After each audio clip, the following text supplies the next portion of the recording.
Fala você, torcedor tricolor, vamos falar aí desse Fluminense que acabou de ser derrotado pelo Atlético Goianiense, certo? Para você, peço a curtida, a inscrição se você não for inscrito e ajude o Laranjeiras Rádio compartilhando os nossos conteúdos. Vamos que vamos, galera. Vamos para a pelada do comentário esportivo? Bom, eu não vou fazer aqui agora uma análise mais detalhista do jogo, né? Fiz o meu relatório, etc. Mas vou abrir mão disso, né? Ali com a minutagem, os lances, análises e tal, do acontecimento, né? E do seu significado dentro do todo que é o jogo, né? O comentário parte todo dos momentos do jogo. Primeira pergunta que eu quero fazer: derrota com sabor de quê? Né? Derrota com sabor de freguesia. Bom, o Fluminense vai criar mais um fantasma. Já tivemos o fantasma do Atlético Paranaense na nossa história, mas não ganhava do Atlético Paranaense. Depois criamos o fantasma São Caetano, revertemos esse fantasma. Já tivemos também o fantasma Bragantino, né? Chegou uma época que o Fluminense tinha um fantasma Bragantino. E agora surge um novo fantasma, o fantasma do Centro-Oeste, o Dragão, que venceu a partida com os méritos, tal como nós vimos. Certo? Então, eu pergunto, é uma derrota com sabor de quê? E eu gostaria de aproveitar esse jogo, né? Não aqui para fazer a crítica que eu realmente gostaria de fazer, mas até para ter, vou colocar certos freios, né, na minha reflexão. Apesar do meu canal ser um canal pequeno e de pouca importância, eu não quero ser injustamente acusado de ser, né, alguém que quer criar crises, tumultuar o ambiente, não apoia, não sei o quê, blá blá blá. Voltamos, né? Voltamos à era Peter. Voltamos à polarização. Os que apoiam, os que não apoiam. Quem é torcedor de verdade, quem não é.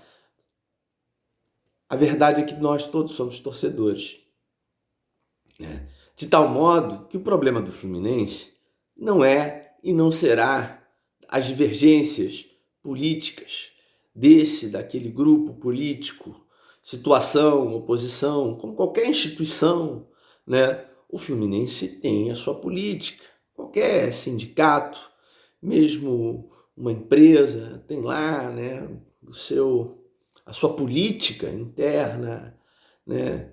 Eleição para isso, para que dá cipa ao corpo, né, ali de CEOs, né, como se diz hoje em dia, né, o corpo, né, executivo.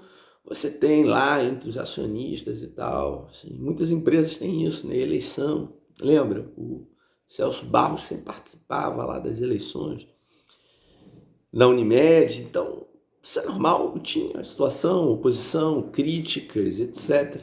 E é comum, não podemos, por exemplo, né, demonizar a política em lugar nenhum, né? É claro que uns apoiam mais a gestão, outros são mais críticos, todos são tricolores igualmente. E a vantagem da mídia independente, seja ela profissional ou não, é que você, torcedor, tem autonomia para escolher. Diferente dos monopólios da grande mídia, certo? Aqui nas redes sociais, não estou idealizando as redes sociais, porque isso daqui também, o YouTube é um monopólio, certo? Esse canal não é meu, é só o YouTube apertar um botão e ele apaga o meu canal. No dia seguinte, a minha imagem desaparece do mundo, tá? Mas, com todos os problemas e condicionantes, nós temos na nossa mídia um trabalho ali profissional e também dos amadores, como eu, com, né, a sua independência, e você, torcedor, pode escolher, de tal modo que o problema, então, não é esse, né?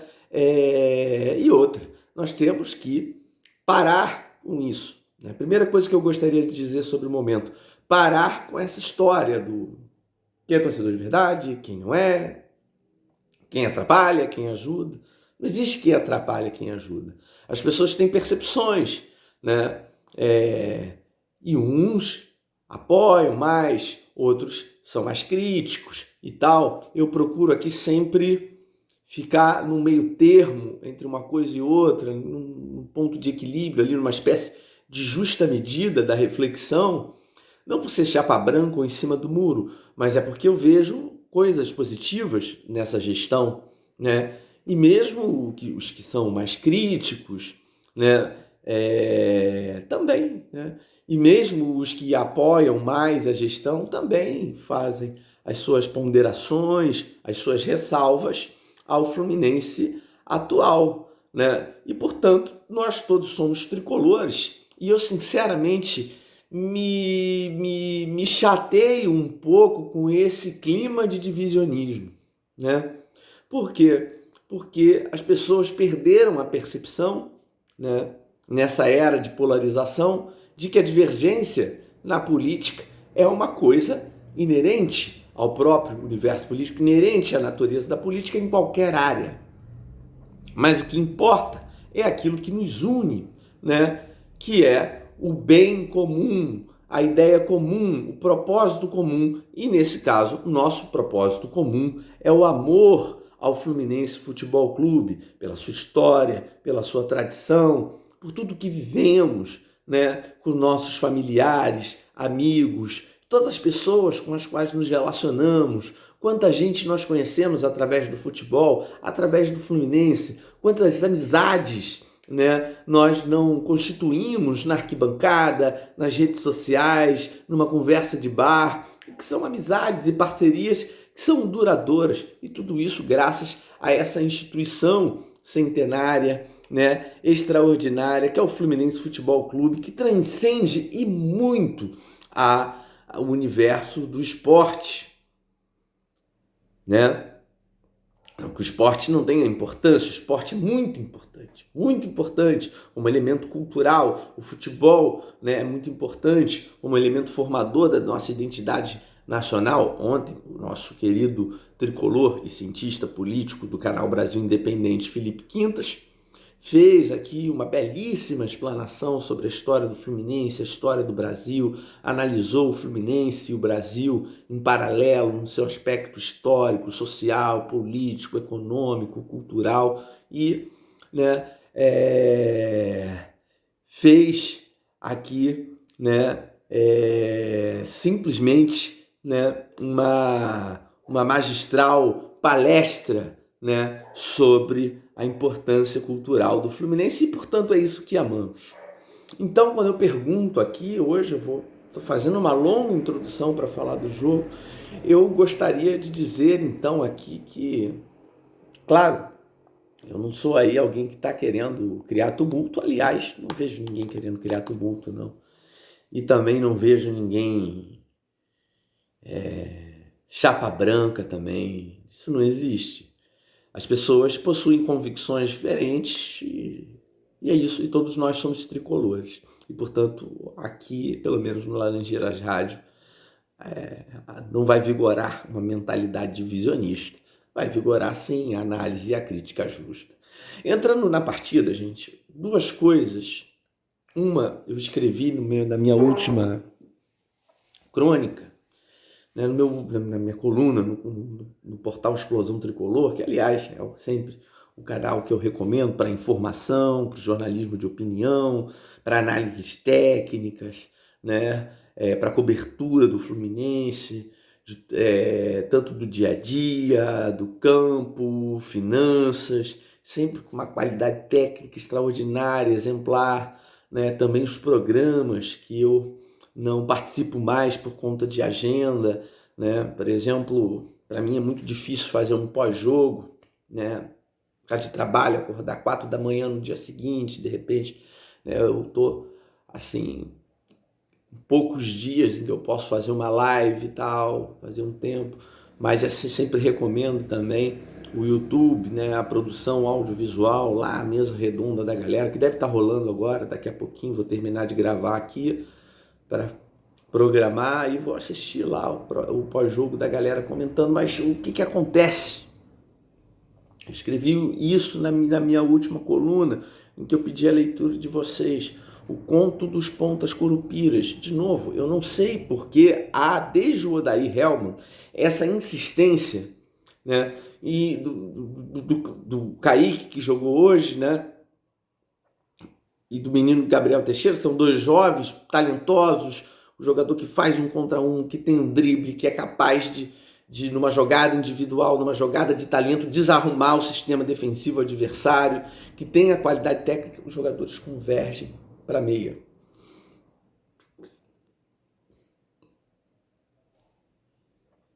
Eles ficam presos a uma movimentação que é convergir da ponta para meia.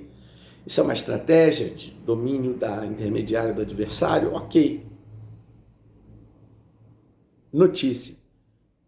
Não está funcionando, Roger.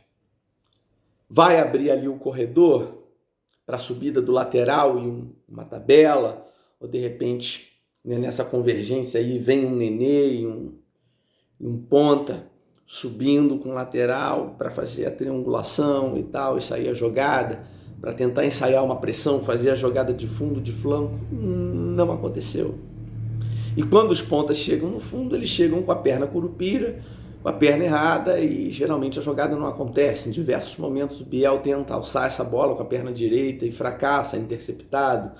O Kaique no primeiro tempo da mesma forma, certo? De tal modo que também a subida dos nossos laterais é equivocada, porque essa aproximação, né, desses jogadores que vão convergindo ali para o meio, né, os pontas ali juntando o Nenê na intermediária, isso não, até agora não aconteceu essa liga com a subida dos laterais, de tal modo que todas as estratégias que o Roger tem pensado nesse 4-3-3 para pressionar o adversário, elas não funcionaram em nenhum momento.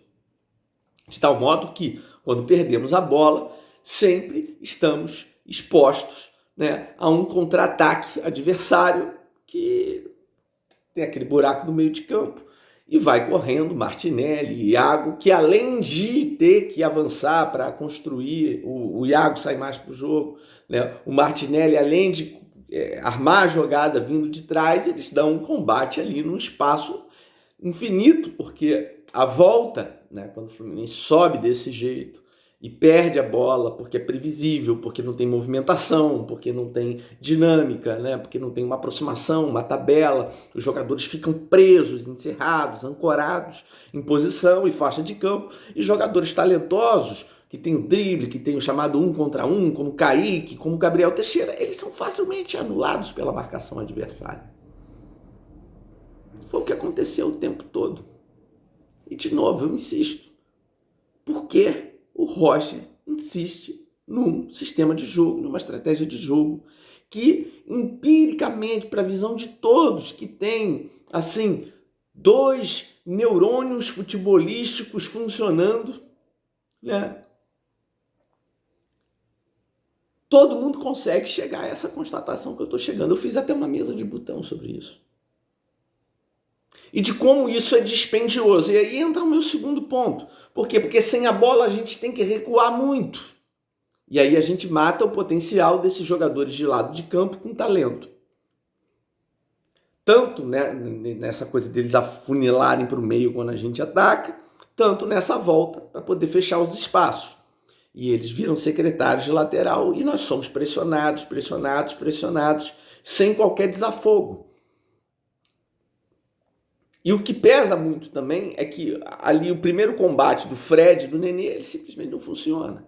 E às vezes a gente varia sem a bola, quando o time recua e chama o adversário para o seu campo, a gente acaba variando para um 4-4-2, onde esses pontas curupiras, eles viram ali jogadores do meio de campo muito recuados, praticamente ali dobrando com os laterais, tentando segurar a marcação adversária. E aí nós somos facilmente envolvidos, facilmente pressionados, certo? De tal modo que as nossas estratégias dificilmente funcionam. Hoje, bola parada Não resolveu, veio o escanteio, o Fred cabeceia muito bem, e o goleiro do Atlético, que era, acho que foi o goleiro até do Vasco, Fernando Miguel, consegue fazer a defesa.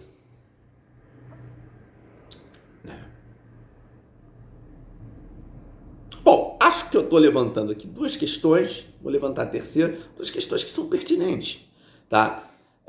Veja, não estou gritando, não estou fazendo tumulto, não estou fazendo nada. São questionamentos. Acho que nós temos o direito de fazer certos questionamentos, sabe? Nós como torcedores, né? Nós que nunca demos 2 treinos.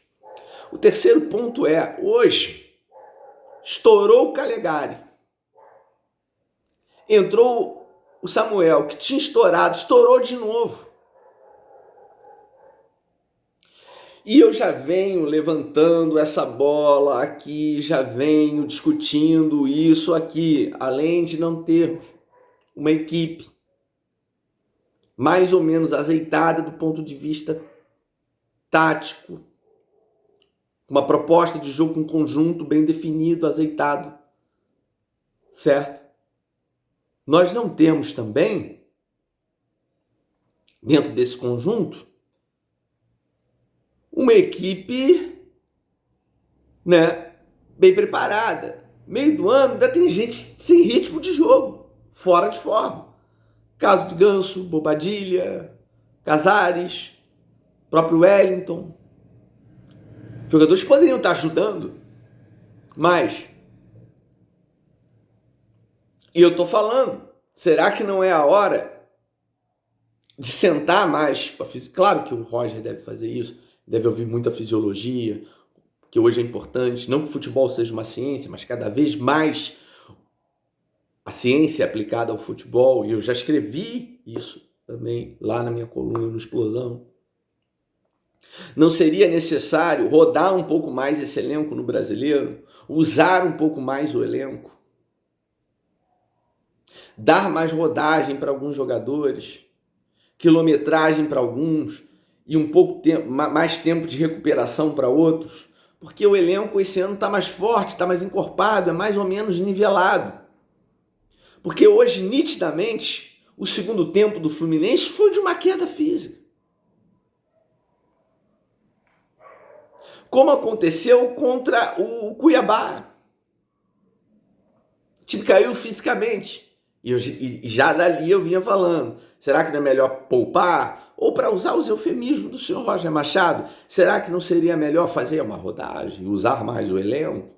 Nós entendemos, nossa prioridade são as Copas. Eu acho que dá ali para encontrar um caminho aí na temporada, ainda acredito nisso, um caminho de crescimento na temporada para a gente levantar alguma taça, preferencialmente a Libertadores, tá? Mas será que não é necessário agora pensar mais estrategicamente o uso desse elenco? Olha a fadiga, né? Como o Fluminense despenca de rendimento, catastroficamente, notadamente no segundo tempo. Como as substituições dele são sintomáticas, por exemplo, quando ele tira os jogadores de frente, que cansam nesse sistema ineficiente, como eu já falei aqui, e eu acho que isso está claro para todo mundo que tenha, como eu, ainda 2 neurônios funcionando. Não precisamos ser gênios da análise. Ninguém aqui precisa ser o Gerson Canhota para entender o básico. Eu não sou o Gerson Canhota, né? Mas ninguém precisa ser para entender o básico, né?